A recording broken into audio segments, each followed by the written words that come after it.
Cerita dimulai dengan menampilkan seorang wanita yang dipanggil oleh bosnya untuk menemani seorang klien.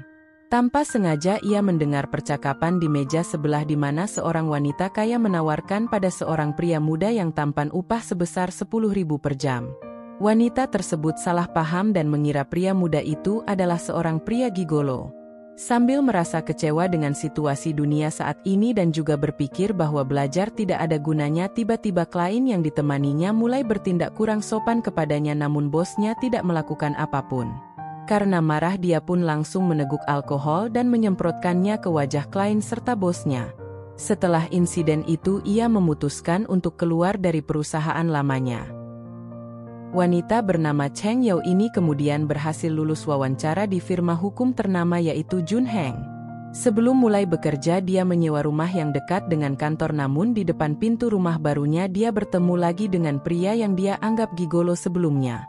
Yang mengejutkan adalah mereka berdua sama-sama mengambil kunci dan membuka pintu rumah yang sama. Mereka pun menyadari bahwa pemilik rumah tersebut menyewakan satu rumah kepada dua orang sekaligus.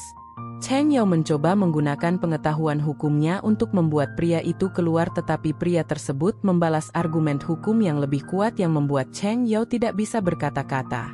Untuk menyelesaikan masalah tersebut, pria itu memanggil pemilik rumah. Cheng Yao segera berkata bahwa dia bekerja di firma hukum Jun Heng yang mana bosnya adalah Qian Heng, tokoh yang terkenal di dunia hukum dan tidak pernah kalah dalam persidangan. Cheng Yao juga menyombongkan bahwa bosnya sangat menyukainya sehingga tidak akan membiarkan dia ditindas. Sementara Cheng Yao berdebat dengan pemilik rumah, pria itu hanya terdiam dengan ekspresi yang aneh. Pemilik rumah yang ingin segera menyelesaikan masalah menyarankan agar mereka berbagi rumah, meskipun pria itu setuju, Cheng Yao tetap ngotot. Akhirnya pria tersebut berjanji untuk membayar 2 bulan sewa dan hanya akan tinggal selama 3 hari. Karena hanya 3 hari, Cheng Yao pun setuju untuk bersabar dan tidak ingin mempermasalahkan uang, namun karena pria tersebut dianggap bekerja di profesi yang mencurigakan, Cheng Yao membuat beberapa perjanjian untuk memastikan pria itu menjaga sikapnya dan tidak membawa orang asing ke dalam rumah.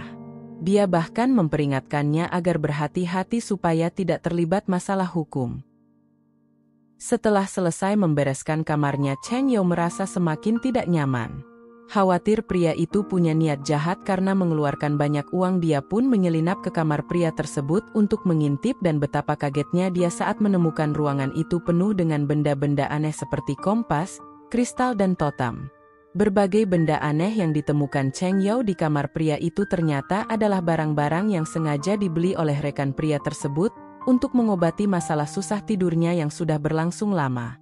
Malam itu saat pria itu baru saja berbaring, dia mendengar suara gesekan kursi dan meja dari luar membuatnya kesal dan mengira akan kembali mengalami malam tanpa tidur, namun suara nyanyian Cheng Yao yang terdengar dari kejauhan membuatnya secara ajaib tertidur nyenyak hingga pagi hari. Ketika pria itu bangun, dia terkejut menyadari bahwa dia tidak mengalami insomnia malam itu. Dia berpikir bahwa semua benda feng shui yang diatur temannya telah menghasilkan fungsi. Pada hari yang sama, Cheng Yao secara resmi memulai pekerjaannya di firma hukum Jun Heng. Rekan-rekannya merasa kasihan padanya karena harus bekerja di bawah bos besar yang dijuluki Raja Iblis yaitu Qian Heng yang terkenal telah memecat 13 asisten wanita sebelumnya. Meskipun begitu, Cheng Yao percaya diri bisa bertahan di perusahaan baru ini, namun Cheng Yao sama sekali tidak menyangka bahwa bos barunya yaitu Qian Heng ternyata adalah pria yang selama ini dia kira sebagai gigolo dan juga teman serumahnya. Untuk mempertahankan pekerjaannya, Cheng Yao dengan cepat memuji bosnya tanpa henti. Dia berkata, "Saya benar-benar salah menilai. Saya terlalu sempit berpikir seperti katak dalam tempurung. Sebelumnya saya sungguh buta." Karena penasaran, Qian Heng pun bertanya kenapa Cheng Yao salah mengiranya sebagai pekerja gigolo. Cheng Yao pun mengungkapkan bahwa dia pernah melihat seorang wanita kaya membayar Qian Heng untuk menemaninya makan dan mereka duduk sangat dekat. Qian Heng pun menjawab dengan tenang bahwa wanita itu adalah ibunya. Mendengar hal itu, Cheng Yao berharap bisa menghilang karena sangat malu dengan kesalahpahamannya. Dia menyalahkan dirinya sendiri karena pandangannya yang sangat dangkal. Malam harinya saat Cheng Yao sedang membersihkan rumah, tiba-tiba dia mendengar suara aneh dari kamar Qian Heng. Dia pun masuk untuk memeriksa dan mendapati bahwa suara itu berasal dari gramofon yang memutar musik.